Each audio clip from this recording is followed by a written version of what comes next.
अऊज़ु बिल्लाहि मिनश्शैतानिर्रजीम बिस्मिल्लाहिर्रहमानिर्रहीम। क़ुदूर शरीफ किताब तहारत का हमारा सबक चल रहा था और हमने ये बयान किया था आपसे कि जब कौन पानी में कुछ अशिया मिल जाएं तो उनसे भी वज़ू या गुस्ल हो सकता है। और जिन अशिया का मैंने आपके सामने ज़िक्र किया था तो वहाँ एक उसूल ये बताया था कि जिससे पानी की प्रॉपर्टीज़ यानी पानी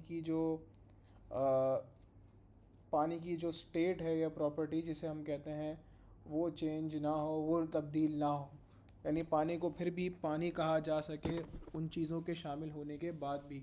और उन चीज़ों के शामिल होने का मकसद ये हो कि वो सफाई में और तहारत में मज़ीद जो है वो बेहतरी ला सकें, जैसे कि साबुन है और इसी तरीके से बेड़ी के पत्ते हैं जो कि आम तौर पर गुस्ल वगैरह में इस्तेमाल किए जाते हैं।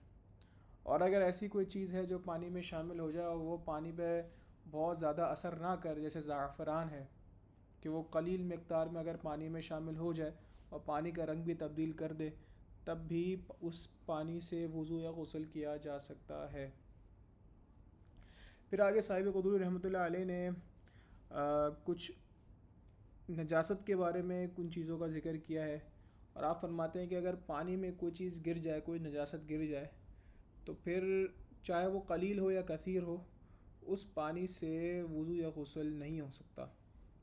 नजासतों के बारे में वैसे तो कलाम इंशाअल्लाह और तफसील से भी होगा आगे, लेकिन यहाँ पर ये समझ लें कि कोई किसी भी किस्म की नजासत हो, चाहे पेशाब है या चाहे पखाना है, किसी भी किस्म की नजासत पानी में अगर गिर जाती है तो उस पानी से वज़ू या गुस्ल नहीं हो सकता।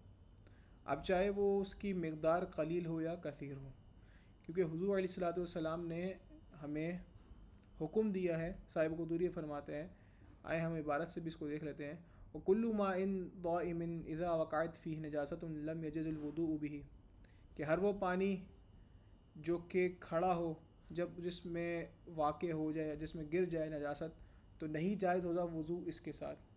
कलीलन काना औ कसीरन, चाहे वो कलील हो यानी कम हो या चाहे वो कसीर यानी ज़्यादा हो। लिअन्न नबी अलैहिस्सलातु वस्सलाम, इसलिए कि प्यारे आका सल्लल्लाहु अलैहि वसल्लम ने अमरा बिहिफ्ज़िल माई, कि हुज़ूर अलैहिस्सलातु वस्सलाम ने हुक्म दिया पानी की हिफाजत का। किस चीज़ से? मिनन नजासती, नजासत से। देखिए यहाँ पर हदीस पाक में वाज़े हमें ये पैगाम मिलता है, हुज़ूर अलैहिस्सलातु वस्सलाम को ये हुक्म मिलता है कि हमें पानी को नजासत से बचाना है, और चाहे कलील हो या कसीर नजासत हो, हमें पानी को उससे बचाना है, उसमें गिरने से।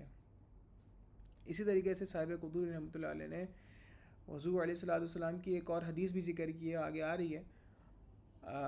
फ़क़ौल, और हुज़ूर अलैहिस्सलातु वस्सलाम ने फ़रमाया, ला यबुलन्ना अहदुकुम फ़िल माइ दाइमी, कि नहीं पेशाब करे तुम में से कोई एक खड़े पानी में। खड़े पानी से मुराद क्या होता है? स्टैंडिंग वाटर, जिसे हम तालाब कह लें, या कोई भी ऐसा पानी जो जारी ना हो। वला यग़तसिलन्ना फ़ीही मिनल जनाबती, और ना ही उसमें गुस्ल करे अपनी जनाबत को दूर करने के लिए। तो देखें, ना ही पानी में पेशाब करना है और ना ही उस पानी के अंदर जनाबत को दूर करने की नीयत से जो है वो दाखिल होना है, चाहे वो जनाबत ते अपने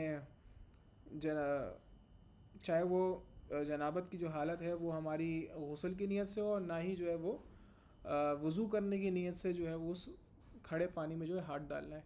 उलमा कराम ने इसकी तफसील भी ज़िक्र की है, और ग़ालिबन पहले भी हम इसकी तफसील ज़िक्र कर चुके हैं कि अगर तो ये खड़ा पानी दाह दर दाह, ये एक वर्ड इस्तेमाल किया जाता है, एक टर्मिनोलॉजी इस्तेमाल की जाती है, दाह दर दाह। इसका मतलब ये होता है कि पानी का जो भी वो कंटेनर है, जिस चीज़ में वो पानी है, उसकी लंबाई और चौड़ाई उस जगह की। मिसाल के तौर पर हम सपोज़ कर लेते हैं एक स्विमिंग पूल है। अब स्विमिंग पूल के अंदर भी पानी खड़ा होता है, स्टैंडिंग वाटर होता है जैसे हम कहते हैं। तो अब वो स्विमिंग पूल की लंबाई और चौड़ाई, यानी एक तरफ से आप देखें लेंथ, जिसको हम लेंथ कहते हैं और ब्रेथ कहते हैं अंग्रेज़ी ज़बान में, तो वो उसका अगर हम हासिल ज़रब यानी दोनों को मल्टीप्लाई करें, तो वो मल्टीप्लाई करने के बाद 225 स्क्वायर फीट से कम अगर है, ठीक है, जो बुनियादी मैथमेटिक्स को भी जानते हैं वो इस चीज़ को समझ लेंगे कि एरिया किस चीज़ को कहते हैं। तो देखें, हासिल ज़रब का मतलब ये होता है कि आप किसी भी जगह की जिसमें पानी खड़ा है उसकी लंबाई और चौड़ाई को जब ज़रब देंगे, मल्टीप्लाई करेंगे, तो जो नंबर आपके पास आ रहा है वो 225 स्क्वायर फुट से अगर कम है तो ये दाह दर दाह के हुक्म में है। ठीक है। पुराने वक्तों में इसकी जो कैलकुलेशंस थी वो कुछ अलग यूनिट्स में हुआ करती थी, अलग मेजरमेंट्स के हिसाब से होती थी, लेकिन उन्हीं फ़िक़ही अहकाम को आज के दौर के हिसाब से अगर हम कैलकुलेट करते हैं तो हमें ये नंबर मिलता है 225 स्क्वायर फिट। ठीक है। और ये हमें कैसे मिलता है? ये हमें मिलता है कि आप या तो मल्टीप्लाई कर लें एक साइड को दूसरी साइड से, या फिर अगर दोनों साइड सेम है तो ये 15 फीट और 15 फीट होना चाहिए। ठीक है। तो इस चीज़ का हमें ख़्याल रखना है कि अगर ये फ़िक़ह हनफ़ी की रोशनी में मैंने आपके सामने अर्ज़ किया, दीगर फ़ुक़हा का इसमें इख्तलाफ हो सकता है, लेकिन हम चूँकि फ़िक़ह हनफ़ी के मसाइल पढ़ रहे हैं तो हम उसी के मुताबिक इन चीज़ों को देखेंगे। तो यहाँ पर यही अर्ज़ करना था कि हुज़ूर अलैहिस्सलाम ने जिस चीज़ के बारे में मना फरमाया है तो वो उससे मुराद जो है ना, ये कम से कम इतनी जगह है होनी चाहिए। अगर तो जगह इससे ज़्यादा यानी 225 स्क्वायर फीट से बड़ी जगह है तो फिर वो जारी पानी के हुक्म में होती है और उसके फिर अहकाम अलग होते हैं। ठीक है। तो जारी पानी के अहकाम अलग होते हैं, फिर जारी पानी को देखा जाता है कि उसमें से उसके फिर अहकाम अलग है, इंशाल्लाह फिर वो आगे हम जिक्र करेंगे। तो फ़िलहाल अभी हमें सिर्फ ये देखना है कि जो पानी है जिसके अंदर पेशाब करने से या कोई भी नजासत को दाखिल करने से मना किया गया है तो वो उसकी क्या उसकी डिटेल क्या है वो मैंने आपके सामने अर्ज़ कर दी। इसी तरीके से गुस्ल जनाबत यानी कि अपने जिस्म को पाक करने की नीयत से, कि जब हम पर जनाबत की हालत तारी होती है उसको पाक करने की नीयत से भी तालाब में नहाया जा सकता है, बजाय इसके कि हम क्या नाम है हम बाल्टी वगैरह से जो है वो नहाएं और गुस्ल करें। तो अगर तो ये जिस चीज़ में हम तालाब में हम जा रहे हैं और ये नीयत हमारी है कि हम गुस्ल जनाबत को दूर कर रहे हैं, तो फिर इसमें हुक्म ये होगा कि वो फिर दाद से अगर छोटा है तो फिर तो जैसे ही आप उसमें दाखिल होंगे वो सारा पानी मुस्तअमल हो जाएगा। ठीक है। तो फिर इससे भी हमें जो है वो बचना है। अच्छा, इसी तरीके से हुज़ूर अलैहिस्सलाम की एक और हदीस भी है कि इज़ा, उसी भी साहिब कुदुरी रहमतुल्लाह ने आगे ज़िक्र किया है कि वक़ाला अलैहिस्सलाम इज़ा इस्तयक़ज़ अहदुकुम मिन मनामिही, कि जब तुम में से कोई उठे अपनी नींद में से, फ़ला यग़मिसन्न यदहु फ़िल इनाई, तो वो अपना हाथ दाखिल ना करे बर्तन में। किस बर्तन में? ये पानी के बर्तन का जिक्र हो रहा है यहाँ पे, कि वो पानी के बर्तन में अपना हाथ डायरेक्ट दाखिल ना करे, हत्ता यग़सिलहा सलासन। ठीक है।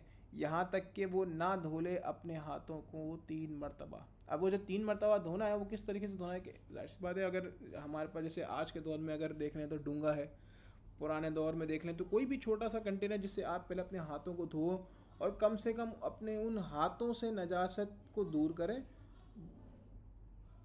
जब हमारे हाथों से वो नजासत दूर हो जाएगी तो अब हम अपना हाथ दाखिल कर सकते हैं उससे, क्योंकि ये एक उसूल भी होता है कि जब हम पे हालत नजासत तारी होती है तो अगर तो ऐसी हालत के अंदर हम अपने उस जिस्म के उज़्व को जिसको वज़ू और गुस्ल में धोना ज़रूरी है, अगर पानी में दाखिल कर देते हैं, पानी की किसी बाल्टी में दाखिल कर देते हैं या पानी के किसी भी कंटेनर में टब में दाखिल कर देते हैं तो वो पानी मुस्तामल हो जाता है। और ये हमें कैसे सबूत पता चला? जैसे हदीस पाक में यहाँ पे ज़िक्र हुआ, ऊपर भी देखें हुज़ूर अलैहिस्सलाम ने स्टैंडिंग वाटर के अंदर खड़े पानी में जो दाह दर दाह से, उलमा ने फ़ुक़हा कराम ने इसकी जो डिटेल हमें बताई है उससे कम में अगर नहाने से जो है मना फरमाया। तो मना फरमाने की वजह यही है कि वो पानी मुस्तअमल हो जाएगा। वो पानी जो मुस्तअमल हो जाएगा तो फिर वुज़ू और गुस्ल उससे नहीं कर सकते हैं। बाकी चीज़ों में हम इस्तेमाल कर सकते हैं उस पानी को, लेकिन वुज़ू और गुस्ल उससे नहीं किया जा सकता। तो इसीलिए इस चीज़ से बचने के लिए हुज़ूर अलैहिस्सलाम ने हमें मना फरमाया। और अगर फ़र्ज़ कर लें, ये तो हमारा था कि हम पे अगर जनाबत की हालत तारी थी और हमने किसी ऐसी चीज़ किसी पानी के ऐसे कंटेनर में हाथ डाल दिया, या हम कूद गए किसी स्विमिंग पूल के अंदर जो दा के हुक्म में था और दा से कम था, तो हम ऐसे किसी स्विमिंग पूल में कूद गए, किसी तालाब में कूद गए और हमने उस पानी को मुस्तअमल कर दिया। तो देखिए, मुस्तअमल पानी तो फिर भी बहुत सारी चीज़ों में इस्तेमाल किया जा सकता है, ठीक है। लेकिन अगर वो पानी नापाक हो जाता है, यानी उसमें कोई नजासत है, तो नजासत को गिरने से तो हमें हत्तुल इम्कान बचाना है। नजासत के अगर नजासत उस पानी में गिर जाती है तो फिर वो पानी हम किसी भी चीज़ में इस्तेमाल नहीं कर सकते। नापाक पानी को किसी भी चीज़ में इस्तेमाल नहीं किया जा सकता। मुस्तअमल पानी को आप अपनी दीगर चीज़ों में इस्तेमाल कर सकते हैं, कपड़े धोने में इस्तेमाल कर सकते हैं, और चीज़ों में इस्तेमाल कर सकते हैं, पौधों को पानी डालने में इस्तेमाल करते हैं, और वज़ू और गुस्ल के अलावा किसी भी चीज़ में हम इस्तेमाल कर सकते हैं मुस्तअमल पानी को। और मुस्तअमल पानी को गैर मुस्तअमल यानी पाक पानी भी बनाया जा सकता है, उसके भी तरीक़ेकार है, इंशाल्लाह आगे ज़िक्र होगा। लेकिन नापाक पानी को पाक जो है वो बनाना बहुत मुश्किल होता है, और उसके लिए आपको बहुत ज़्यादा पानी दरकार होता है।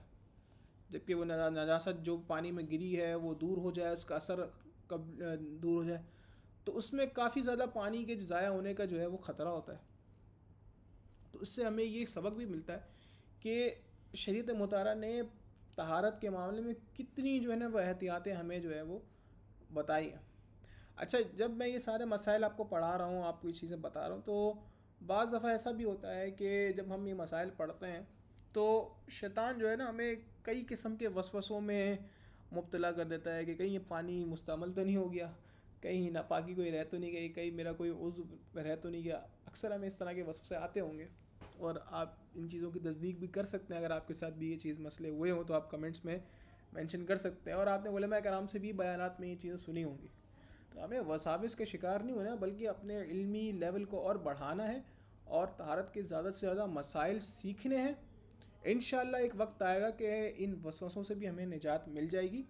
और इसके लिए मैं आप सबको ये सजेस्ट करता हूँ कि आप तहारत के मसाइल क़ुदूरी शरीफ से तो पढ़ ही रहे हैं, साथ में कोई उर्दू की किताब, या अगर आप इंग्लिश की किताब पढ़ना चाहें तो आप इंग्लिश की भी कोई फ़िक़ही किताब जो तहारत के मसाइल पर हो, आप उसे ज़रूर पढ़ें।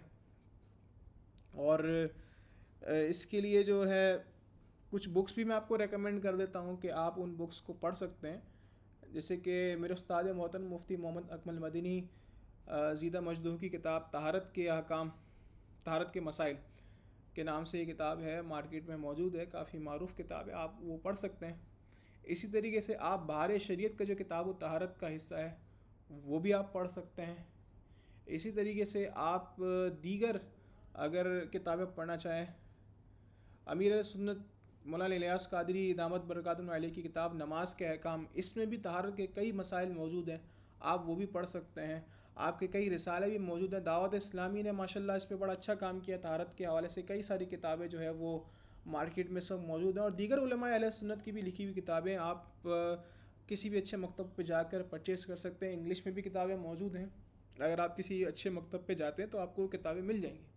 तो कहने का मकसद ये कि आप अपने आप को इल्म दीन से जोड़ें और तहारत के ज़्यादा से ज़्यादा मसाइल सीखें। अल्लाह ताला मुझे भी और आपको भी इल्म दीन हासिल करने और उस पर अमल करने की तौफ़ीक़ अता फ़रमाए। हुज़ूर अलैहिस्सलाम ने इरशाद फरमाया, इज़ा इस्तयक़ज़ा अहदुकुम मिन मनामिही, कि जब तुम में से कोई शख्स नींद से जागे, फ़ला यग़मिसन्ना यदहु फ़िल इनाई, तो वो ना डाले अपना हाथ बर्तन में, हत्ता यग़सिलहा सलासन, यहाँ तक कि वो धो ले अपने हाथों को 3 मरतबा।